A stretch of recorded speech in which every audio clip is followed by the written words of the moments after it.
चलिए आज शुरुआत करते हैं former chief justice D Y Chandrachud के इंटरव्यू से, जो बीबीसी के एक पत्रकार ने उनका इंटरव्यू लिया। उन्होंने कहा कि उच्च न्यायालयों में और सर्वोच्च न्यायालयों में महिलाओं की, दलितों की, पिछड़ों की, आदिवासियों की हिस्सेदारी नहीं है।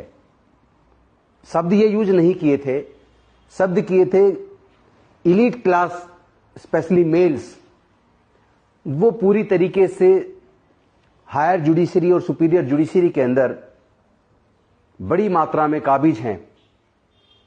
और महिलाओं को आशा यह है कि देश की महिलाओं और देश के पिछड़ों, दलितों, वंचित समाज के लोगों को इस जुडिशरी के अंदर हिस्सेदारी, भागीदारी नहीं मिल रही है। इस सवाल का सीधा सीधा जवाब देने की बजाय जस्टिस डीवाई चंद्रचूड़, पूर्व मुख्य न्यायाधीश, ने सवाल को टालते हुए दूसरे तरीके से जवाब दिया कि लोअर जुडिशरी में, डिस्ट्रिक्ट जुडिशरी में महिलाओं की भागीदारी 50% या उससे भी ज्यादा है। मैं पूछना चाहता हूं कि सवाल कुछ और था, जवाब कुछ और क्यों? जवाब इसलिए गलत दिया क्योंकि वो खुद जानते हैं कि इस कॉलेजियम सिस्टम में वंचित समाज का और महिलाओं का प्रतिनिधित्व नहीं है और सुप्रीम कोर्ट, हाई कोर्ट में जज बनने का रास्ता कॉलेजियम से निकलता है। और देश में पितृसत्ता के चलते, मेल डोमिनेटेड सोसाइटी होने के नाते महिलाओं की भागीदारी नहीं है और वंचित समाज का प्रतिनिधित्व नहीं होने की वजह से वंचित समाज के, स्पेशली एससी, एसटी, ओबीसी और माइनॉरिटीज के लोगों को उच्च न्यायालय और सर्वोच्च न्यायालय में जज बनने का मौका नहीं मिलता। यहां तक कि उनके मामलों में अनेकों बार अगर जजमेंट को पढ़ेंगे तो न्याय भी होता नहीं दिखता। और दिखे भी कैसे? जहां एक तरफ स्कूलों के अंदर अनुसूचित जाति के बच्चों से टॉयलेट साफ कराए जाते हो, झाड़ू लगवाई जाती हो, नल को छूने पर प्रतिबंध हो, घड़े के छूने पर प्रतिबंध हो, घड़ा छूने पर हत्या कर दी जाती हो, मूंछ रखने पर हत्या कर दी जाती हो। अभी ताजा मामला आपने देखा तमिलनाडु का कि एक दलित युवक बुलेट मोटरसाइकिल लेकर चलता है तो इतनी चिढ़ हो जाती है कि उसके हाथ को काट दिया जाता है। और ऐसी तो अनेकों घटनाएं कि घोड़ी पर बारात निकालने पर बारात को रोककर हमला किया जाता है, पिटाई की जाती है, मूंछ रखने पर हत्या कर दी जाती है, घोड़ा खरीदने पर हत्या कर दी जाती है, अच्छा चश्मा लगाने पर हत्या कर दी जाती है।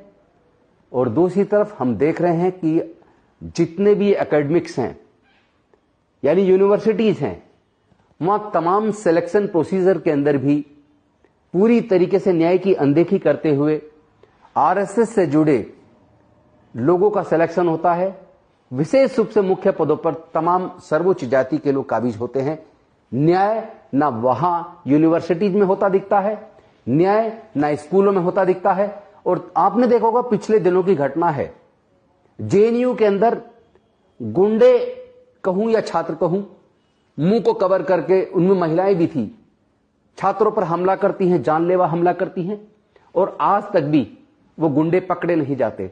और दूसरी तरफ हम देखते हैं जामिया मिलिया के अंदर जो छात्र अपनी कुछ मांगों को लेकर धरने प्रदर्शन करते रहे हैं, उनके नाम को उजागर करके उनकी फोटो के साथ, नाम के साथ लिस्ट लगाकर यूनिवर्सिटी के गेट पे लगा दी गई।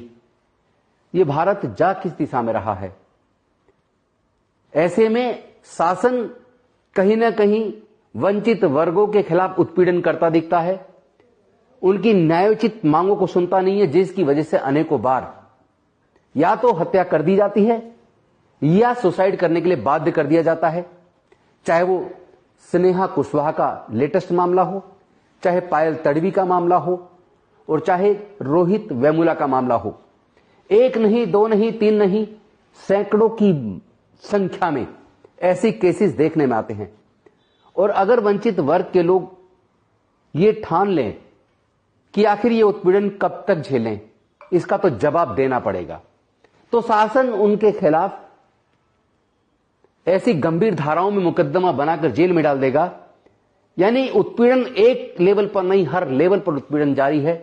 मैं तो न्यायालयों से और शासन से कहना चाहता हूं कि ये मिलीभगत ज्यादा दिन नहीं चलेगी। जब जनता का भरोसा शासन से और न्यायालयों से उठ जाता है तो क्रांति होती है। हम नहीं चाहते कि संविधान के शासन में क्रांति के लिए कोई स्थान हो। क्रांति तो एक अंतिम निर्णय होता है। हम उम्मीद करते हैं न्यायालय, देश के सभी राज्यों में शासन व्यवस्था, कॉलेजेस के अंदर की शासन व्यवस्था, जिलों के अंदर की शासन व्यवस्था सभी लोगों के साथ निष्पक्ष रूप से जाति और धर्म देखे बिना न्याय करे। अन्यथा जिस दिन जनता का भरोसा शासन से, सत्ता से और न्यायालय से उठ जाएगा, जिस दिन ये सारी संवैधानिक संस्थाएं ध्वस्त हो जाएंगी उनके ऊपर भरोसा उठने की वजह से, उसके बाद भारत का क्या होगा, भारत किस दिशा में जाएगा। मैं करबद्ध निवेदन करता हूं देश के न्यायालयों से, देश की सत्ता से और शासन से, तमाम ब्यूरोक्रेट से, तमाम जुडिशियल ऑफिसर्स से, या तो वो न्याय देने के लिए तैयार हो जाएं। अगर आप न्याय नहीं देंगे तो न्याय पाने के लिए वंचित वर्ग के लोग एक न एक दिन मजबूरी में सड़क पर उतरेंगे। और वो लोग जो संविधान में भरोसा करते हैं, देश की कानून व्यवस्था में भरोसा करते हैं, जो कानून को हाथ में लेना नहीं चाहते, लेकिन मजबूरी में अगर शासन उनको न्याय नहीं देता, अगर न्यायालय उनको न्याय नहीं देता, तो न्याय लेने के लिए सड़क पर उतरेंगे, उनको लड़ना ही होगा। लेकिन हम नहीं चाहते कि ऐसा दिन आए। हम उम्मीद करते हैं देश का शासन, देश के न्यायालय, सारा प्रशासनिक तंत्र हमारी इस बात को गंभीरता से लेगा और लोगों को न्याय प्रदान करेगा। बहुत बहुत धन्यवाद। जय हिंद, जय भीम, जय भारत, जय संविधान, जोहार। और ऐसी खबरें देखने के लिए सब्सक्राइब कीजिए हमारे यूट्यूब चैनल को। वीडियो पसंद आए तो लाइक, कमेंट और शेयर जरूर कीजिए। शुक्रिया।